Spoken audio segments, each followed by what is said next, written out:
pues así abre el escrito de Falsborda, abre de hecho resaltando confrontar el desarrollo en términos tanto prácticos como discursivos, hace parte de aquello que puede hacer valer la dignidad de los pueblos dominados, las economías del sur.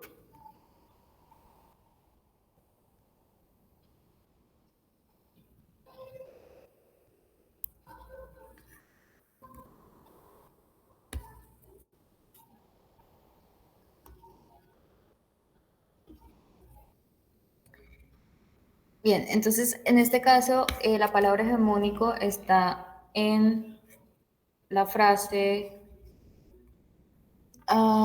confiamos en que al tratar de describir su obituario, como pretendemos aquí junto a otros estudios que comparten el presente en FICE, contribuimos a imaginar alternativas, cambios de rumbo, otras formas de repensar y diseñar nuestras múltiples realidades sin reducirlas a un patrón único ni a un modelo cultural hegemónico. Resulta que hegemónico por lo general conlleva las 4 palabras que están viendo ustedes acá junto con otras muchas más. Algo hegemónico es algo dominante, por lo general la primera como reducción y simplificación del término de hegemonía se reduce a dominancia. Entonces, cuando existe una hegemonía, existe una facción dominante. Junto con esa dominancia, existe una situación de exclusión, que a su vez pretende crear un entorno homogéneo que se ampara en sistemas de violencia tanto física como simbólica. Entonces, técnicamente, todas las 4 palabras pueden considerarse sinónimas o que conllevan una parte del sentido de lo que es la hegemonía o lo hegemónico. Sin embargo, para el párrafo en especial, lo que tiene sentido es hablar de un modelo cultural dominante. Entiendo a la persona que se confundió frente a homogéneo, pero básicamente, en este caso, por ejemplo, reemplazarlo por lo homogéneo está revistiendo nuevamente la misma idea que se estaba planteando previamente frente a un patrón único. Entonces, básicamente acá lo que tiene sentido es refundar en la idea de lo que es dominante.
¿Listo? ¿Les queda un minuto?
¿Listo?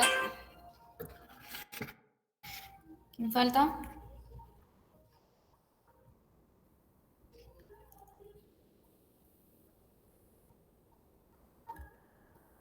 Me falta una persona.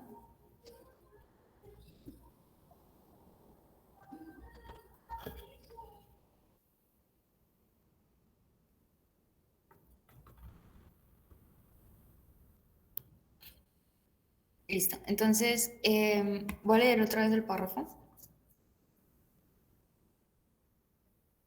El párrafo dice: pensar el desarrollo en términos del discurso permiten concentrarse en la dominación, como lo hacían, por ejemplo, los primeros análisis marxistas, y a la vez explorar más productivamente las condiciones de posibilidad de los efectos más penetrantes del desarrollo.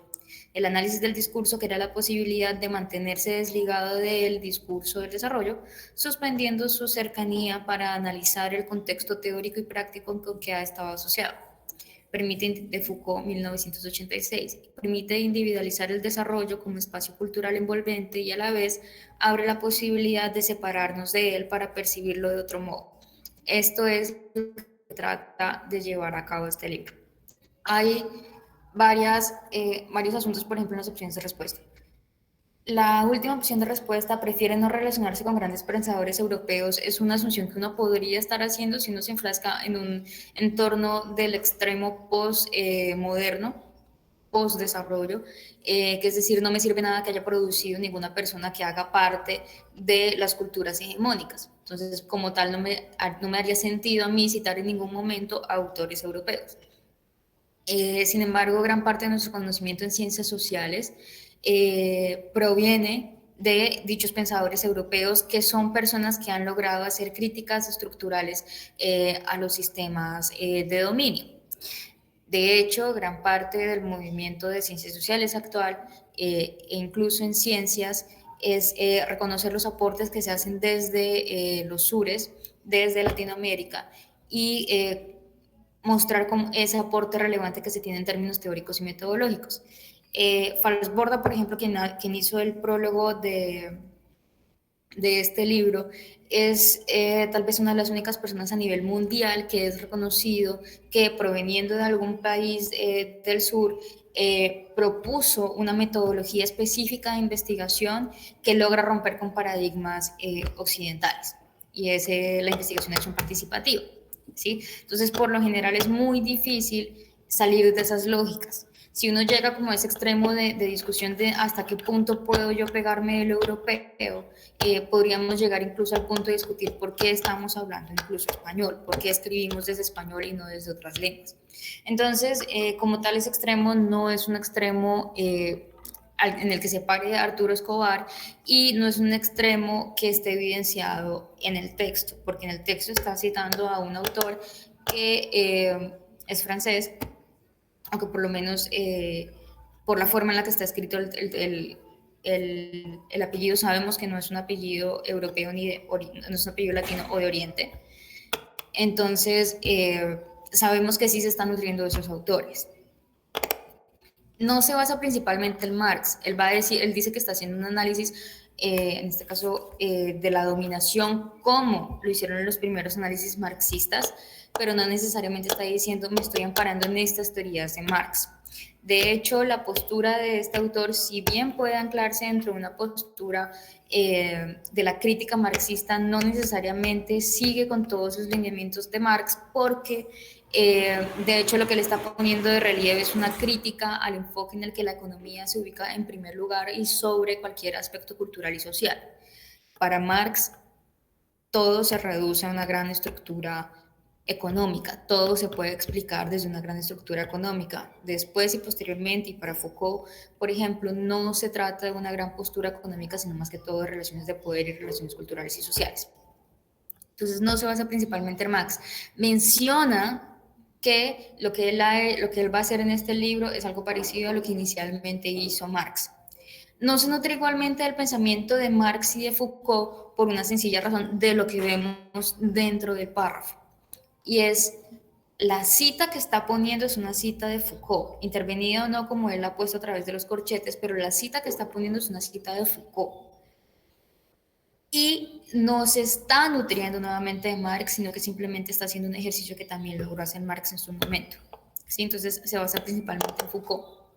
De hecho, toda la propuesta de análisis de discurso es una propuesta teórica y metodológica de Foucault, que eso ustedes no necesariamente lo tienen que saber, pero en el texto, en el párrafo que se les puso, solamente está en cita a Foucault. ¿Listo? ¿Hay dudas al respecto? No se dejen confundir de nombres de palabras que aparezcan por allí. Igual, por ejemplo, en la primera foto, en el primer texto que leyeron, en la primera pregunta, Falsborda menciona cuáles son esos principales autores en los que se está basando Arturo Escobar en este libro.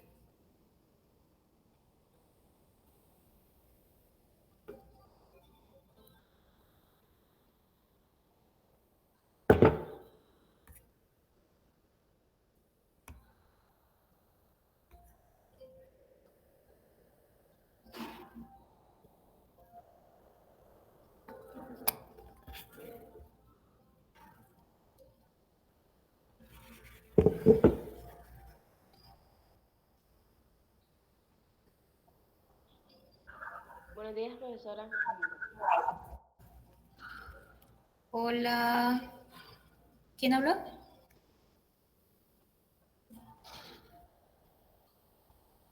Buenos días, ¿quién habló? Ah, Nicole, es que en la página se pegó. Entonces, para ver si espera un momento. Ah, qué listo.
Desde un poco, desde que estábamos leyendo sobre verdad y mentira en sentido extramoral de Nietzsche, estábamos pensando un poco en cómo la realidad se construye dentro del lenguaje, cómo el lenguaje nos crea ese escenario de posibilidades en el que existimos y cómo las palabras son mucho más que señales a una cosa en sí que en realidad no podemos nunca asir por completo, sino que son formas en las que estamos intentando como abarcar eso que existe por fuera de nosotros y que no tenemos forma de saber completamente cómo es. La semana pasada estábamos hablando un poco sobre el discurso y sobre cómo tal vez sí hay una confusión porque las primeras partes que estábamos leyendo de la invención del tercer mundo estaban precisamente citando discursos, discursos en el término de alocuciones de políticos. Entonces estaba citando la alocución de Truman y estaba citando algo que dijo, no sé si con ustedes alcanzamos a leer lo que dijo la ONU, creo que no. Sí. Entonces, puede ser un poco confuso, pero en general cuando estamos hablando acá de discurso, en ciencias sociales, cuando se habla de discurso, cuando escuchan la palabra discurso, por lo general se está haciendo alusión a lo que respondió la mayoría, que son articulaciones de las relaciones de poder. Es algo que les mencioné también ahorita al responder, al aclarar un poco la pregunta anterior. Un discurso es una articulación de poderes que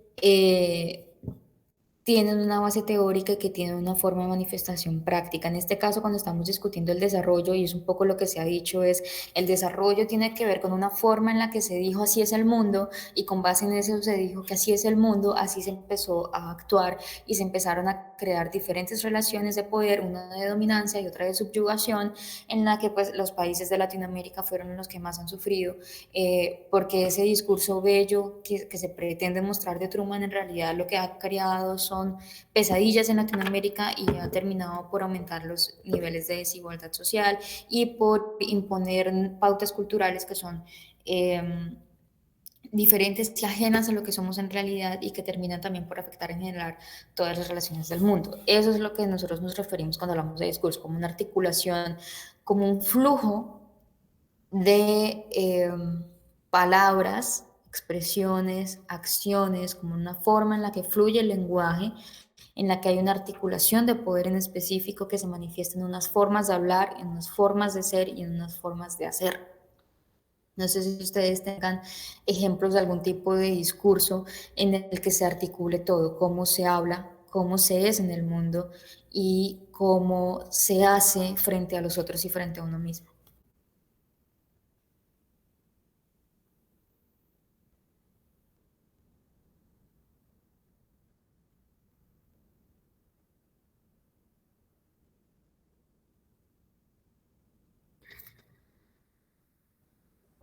Uno de los ejemplos más claros que se da, por ejemplo, cuando uno intenta mostrar esto que es un discurso y como un discurso es mucho más que palabras, es mucho más que una locución de gobernantes y gobernados, eh, es el discurso del odio cuando se trata de un discurso del odio racial.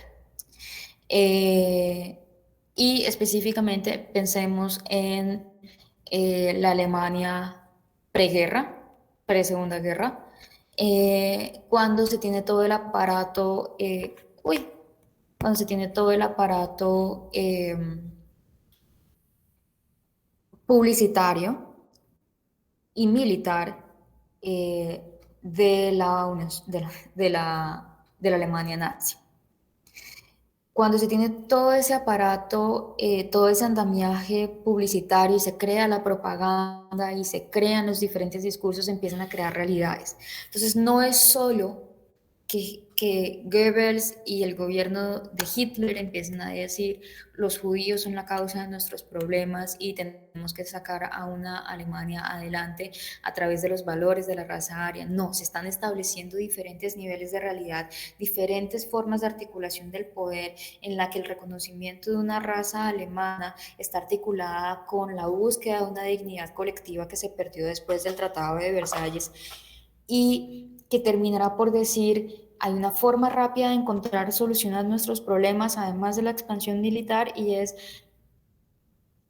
la solución final a la situación judía.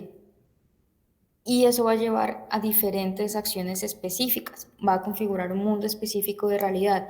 Una de ellas va a ser, sí, las formas en las que se masificó el exterminio judío, que es tal vez la forma en la que nosotros más asociamos la escalada nazi, pero, y eso es algo que quisiera que podríamos tal vez revisar en una siguiente ocasión, pero lo que tal vez no tanto se ha estudiado masivamente, no se ha comentado tanto masivamente, son las otras formas en las que se impregnó esta propaganda y estos discursos de la superioridad aria en la vida diaria, en la vida cotidiana. Entonces se crearon estos ideales de el cuerpo ario como un cuerpo extremadamente atlético, y ustedes verán que, por ejemplo, los grupos fascistas y neonazis actualmente eh, se entrenan para tener un cuerpo atlético, para tener un cuerpo físico, porque es un cuerpo físico del combate. Verán que, por ejemplo, existe una lógica de la reproducción de las personas neonazis y de las personas fascistas, porque tienen que reproducir unos estándares ideales de vida dentro de la forma en la que se establece el conservadurismo nacionalsocialista. ¿Sí?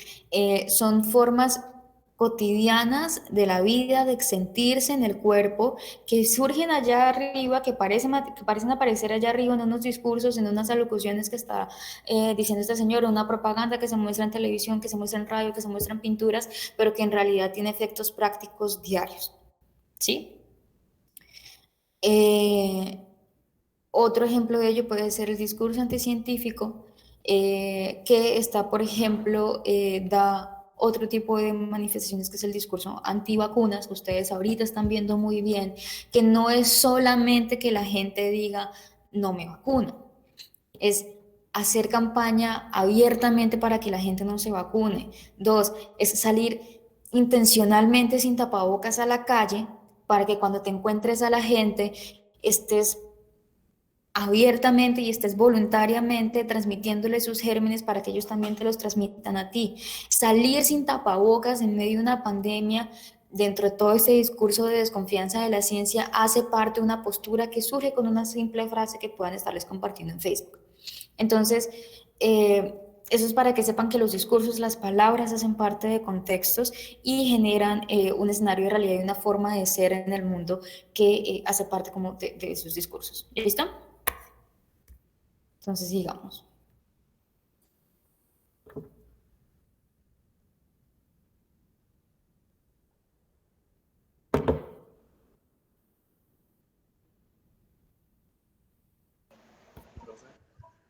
¿Sí? Que ahí hace unos minutos le escribí en el chat que no había entrado porque tenía problemas con el internet y no le podía Dale. ingresar. Solo sigue con las actividades ahorita. Con las siguientes preguntas. Entonces, dice la cita. El estudio del desarrollo como discursos asemeja al análisis de Said de los discursos sobre el Oriente. El orientalismo, escribe Said, puede discutirse y analizarse como la institución corporativa para tratar a Oriente, tratarlo mediante afirmaciones referentes a él, autorizando opiniones al respecto, describiéndolo, enseñándolo, definiéndolo, diciendo sobre él, en resumen, el orientalismo como estilo occidental de dominación, reestructuración y autoridad sobre Oriente. Mi afirmación es que sin examinar el orientalismo como discurso posiblemente no logremos entender la disciplina inmensamente sistémica de la cual se valió la cultura europea para manejar e incluso crear política sociológica, ideológica, científica, imaginativamente a Oriente durante el periodo posterior a la Ilustración. Básicamente lo que se toma de este párrafo de Said, sin entrar en el resto de la obra de Said, lo que está diciendo en este párrafo, y por favor díganme si no lo notan, es que los discursos sobre el orientalismo existen antes de acercarse realmente a conocer lo que es ese Oriente. Sí. Cuando se ve a Oriente, se ve desde la premisa del prejuicio. Oriente no se estudia, Oriente, entre comillas, no se estudia sin un prejuicio nato que va a mediar en la forma en la que lo vemos. ¿Sí? Entonces, por ejemplo, pensar que en Medio Oriente es gente violenta, que hace parte del discurso orientalista post Torres Gemelas, es algo que antecede a la relación con personas orientales. Cuando uno en realidad habla con familias árabes, con personas árabes, uno se da cuenta de que son personas completamente amigables, que tienen por encima el principio de hospitalidad. Eh, Son personas, la verdad, muy, muy, muy, muy amables. Y eso no hace parte del discurso que se tiene previamente de Oriente. Ustedes, que probablemente no han tenido interacción con personas del mundo árabe, que es lo que por lo general se asocia con Oriente, o con personas de China, incluso Oriente es una categoría muy amplia, eh, sin haber tenido relación con esas personas, con familias de esas personas, o sin haber visto una variedad de interacciones de esas personas, puede que tengan de suyo ya prejuicios sobre su interacción con esas personas. Entonces, eso es lo que está diciendo acá, es básicamente todo ese prejuicio inicial es lo que termina por crear la categoría de Oriente y lo que termina por crear los discursos de orientalismo. Lo mismo ocurre con el desarrollo. Previo a entender lo que ocurre en los países latinoamericanos, ya había unos prejuicios sobre cómo se iba a relacionar con esos países latinoamericanos. Un poco se discutirá en la siguiente pregunta, pero por lo general recuerden que siempre se ha visto por debajo desde nuestra conquista a los países latinoamericanos, a los países asiáticos y a los países africanos, por lo general. Quería decir otra cosa también. Bueno, sigamos y lo termino de complementar en la siguiente pregunta.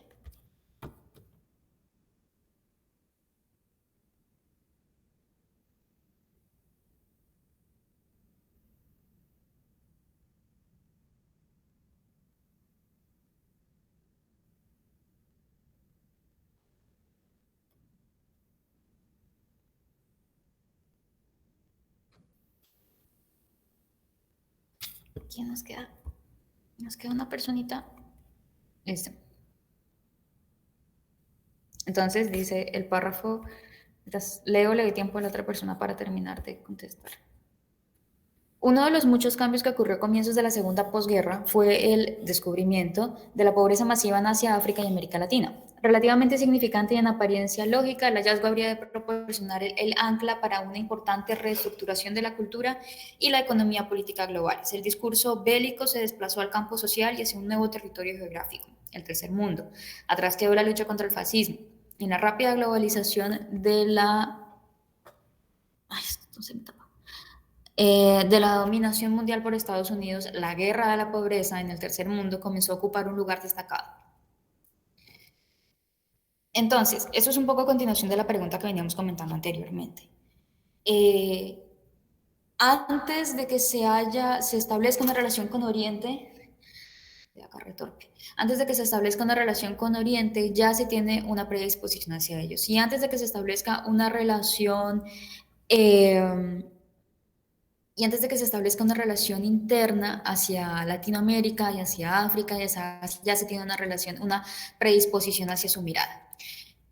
Y un poco este juego que está ocurriendo acá al rescatar el descubrimiento, no ocurre porque se está haciendo irónico descubrir algo que es muy evidente. El asunto, y junto con lo que venimos hablando anteriormente, el asunto es que esa pobreza que se resalta para Latinoamérica no existe como tal como pobreza hasta que yo la nombro como pobreza y subdesarrollo. ¿Sí es claro? Mm, Es decir, un problema no existe hasta que yo no miro ese problema y digo, este problema está existiendo, este problema en realidad existe y este problema se va a analizar de esta forma.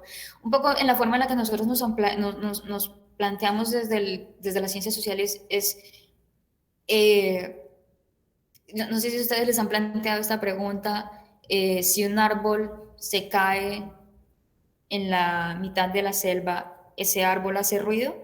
¿Qué dirían ustedes? Y no hay ser humano alrededor. Si un árbol se cae a la mitad de la selva, ¿ese árbol hace ruido?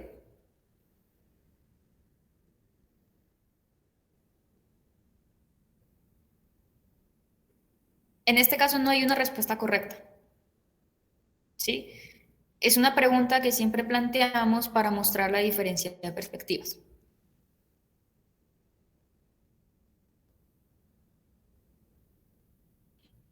El asunto es que por lo general, pues sí, un árbol se cae en la mitad de la selva sin humanos alrededor, ha hecho vibrar, ha hecho vibraciones en el aire, ha producido sonido. El ruido, sin embargo, suele ser una categoría de análisis social. El ruido suele ser una forma en la que desde la cultura se analizan los ruidos, se perciben esos ruidos, esos sonidos. Un ruido es algo que incomoda, por lo general. Eh, es importante que que esta pregunta quede un poco clara, no tanto en su respuesta. Hay personas para las que sí hizo ruido, hay preguntas para las que el árbol sí se cayó, hay más complicaciones de la pregunta después. Simplemente para nosotros en ciencias sociales, hasta que no hay un ser humano cercano a esa relación y esa interacción, no existe, porque no hay una forma en la que se articule dentro del lenguaje, en la que se articule dentro de las personas. Lo mismo casi ocurre en este escenario, hasta que no existe una palabra que se le aproxime, hasta que no existe un discurso que se le acerque, eso no existe. Entonces, por ejemplo, hasta que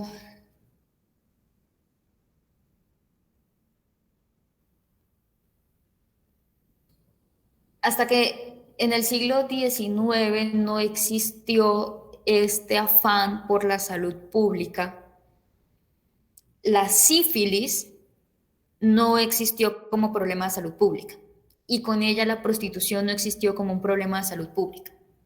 ¿Sí?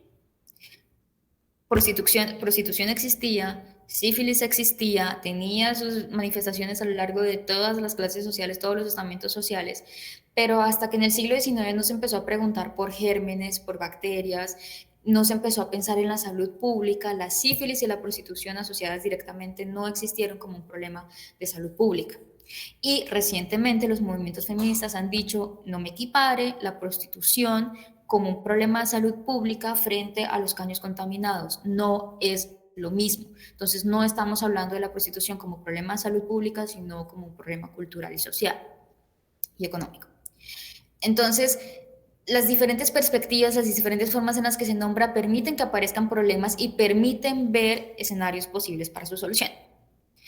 Lo mismo ocurre en este caso. Hasta que no se nombra, hasta que no se crea el subdesarrollo, no existe el subdesarrollo. Sí es claro.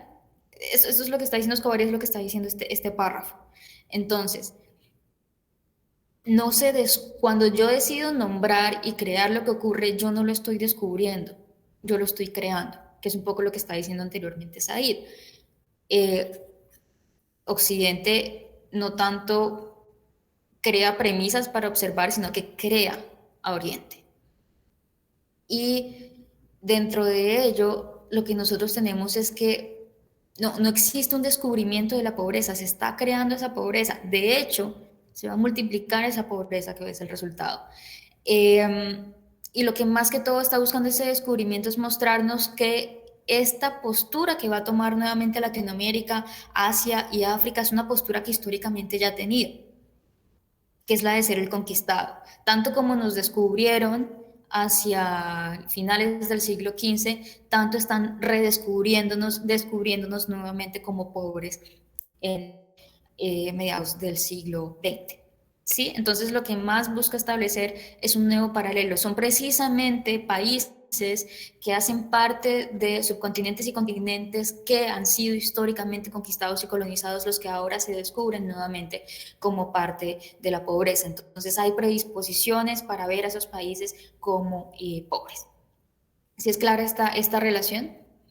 Si es claro lo que se estaba mostrando en términos de la creación de un sentido, de un concepto, de un discurso que crea más que observa objetivamente. Esto es, intento entender cómo estas ideas un poco claras antes de llegar al ICFES, porque puede que les estén guiando en otro tipo de preguntas que puedan estarles haciendo sobre Escobar.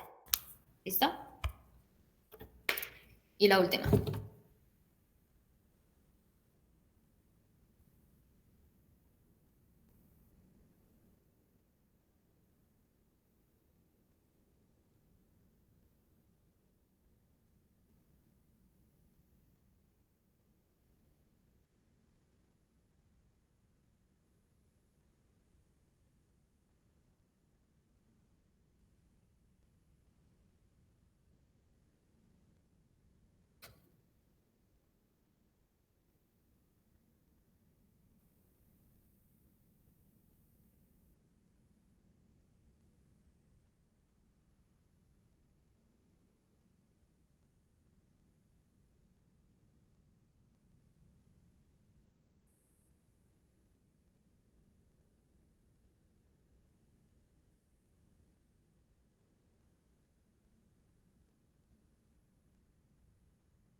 A través de la fuerza.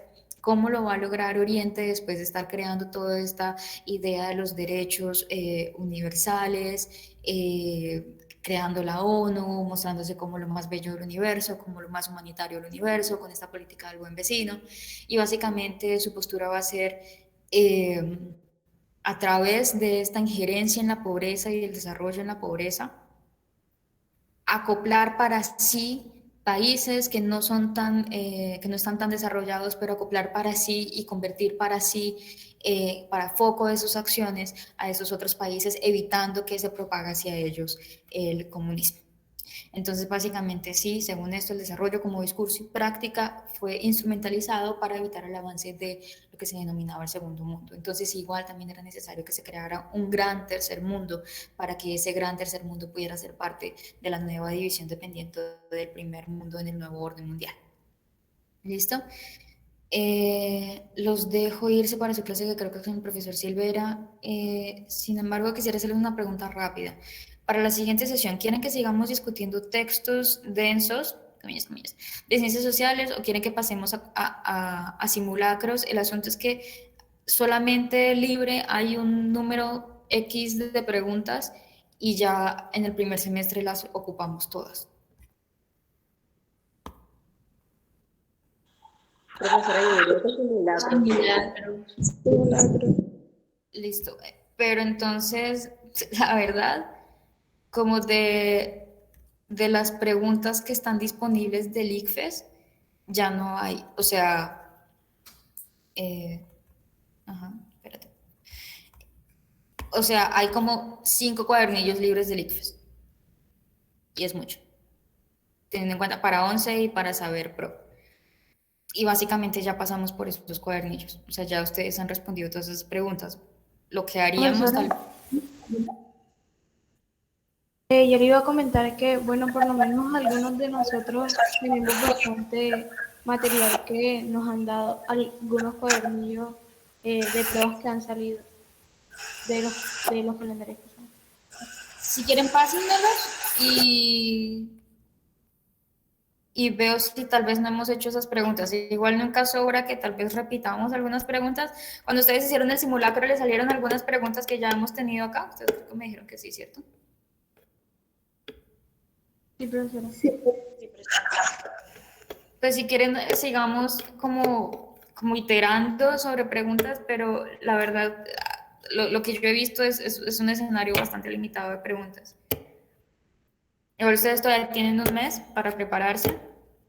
Este mes que les queda, sé que el enfoque que nosotros les hemos dado es que sepan en términos de conocimiento, pero hay otro saber hacer que es mantener la calma, que creo que es algo en lo que tal vez no hemos hecho tanto énfasis y es relevantísimo para que ustedes tengan unos buenos resultados. Entonces, practiquen ejercicios de respiración. Yo no sé si ustedes puede que en algún momento, no sé si en el simulacro tuvieron momentos de pánico, similares a un ataque de pánico, similares a momentos en los que se frustraban, momentos en los que decían, no sé, ¿los sintieron? Si lo sintieron, díganlo abiertamente, no se sientan mal, todos tenemos ataque de pánico, todos. Sí, señora. Entonces, Sí. podríamos, puedo pasarles tal vez ejercicios, formas en las que ustedes pueden intentar mantenerse bien bajo presión, que no solamente les sirven esto, sino en general en la vida. Pero son como cosas que pueden ser como pachamámicas, entonces tal vez por eso no se las enseñamos, porque no hacen parte como de la razón, pero sí hace parte de una inteligencia emocional que tienen que empezar a desarrollar para que en el momento de estar ustedes frente al examen no se bloqueen y no se paniqueen, o sea, esa sensación de que les están sudando las manos, no sé, de que respiran muy rápido, a veces incluso puede que lleguen y se bloqueen y de suyo en serio no, ni siquiera entiendan la pregunta, no sé si les pasó. Si quieren puedo buscar cosas así y si quieren a través del pizarrón de la clase me comparten los manuales y los tienen en enlace o si pueden adjuntarlos o si no, yo no tengo acceso al correo del IEA, pero ese es mi correo personal. Si no sirve la pizarra o algo, pues pueden escribirme, mandarme los archivos a mi correo. ¿Listo? Ok, Listo. Entonces voy a ponerlo para la siguiente clase. Profesora, y si queremos, no sé, yo quise confirmar una respuesta así de un cuadernillo que no tenga respuesta para la redundancia. Con usted podemos usar ese correo también. Si quieren validar, ¿qué? O sea, por ejemplo, si estamos haciendo un cuadernillo random, no sé, o una pregunta random, y queremos saber su opinión acerca de eso, podríamos usar ese correo. Sí, preferiría que usaran la clase, pero sí pueden usar. Bueno, Prefiero que usen la clase. De hecho, si quieren, entonces hagamos ese ejercicio. Yo igual, pásenme, yo tengo preparado obviamente una clase, pero si quieren, lo que pueden hacer la siguiente clase es traerme preguntas, aclaraciones sobre cuadernillos random que ustedes estén desarrollando y que no tengan respuesta y que quieran que yo les ayude a discutir la respuesta mejor. ¿Listo? vale. Muchas gracias. Bien.